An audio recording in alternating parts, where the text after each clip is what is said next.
जो आपने हवाई जहाज कैसे उड़ते क्लास में पढ़ाया, आपका एक्सपीरियंस कैसा था स्टोरी पढ़ाने में एज अ टीचर क्लास में?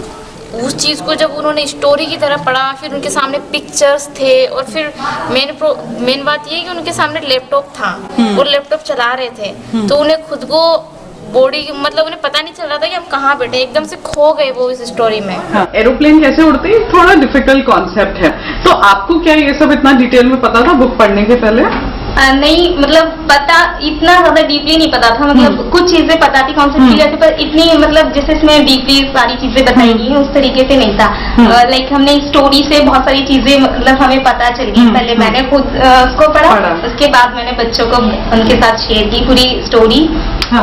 अच्छा था एक्सपीरियंस मेरी तरफ से। अच्छा, और आपने कुछ एक्टिविटी भी कराया था क्लास में बुक के अराउंड, और एक्टिविटी थी जिसमें एलिफेंट दिया था और वाटर कैन दिया था, मतलब एक प्रकृति की चीज थी और एक मशीन थी, और उसमें समानताएं बतानी थी, तो आपको लगा कि बच्चों को उससे कुछ समझ में आया?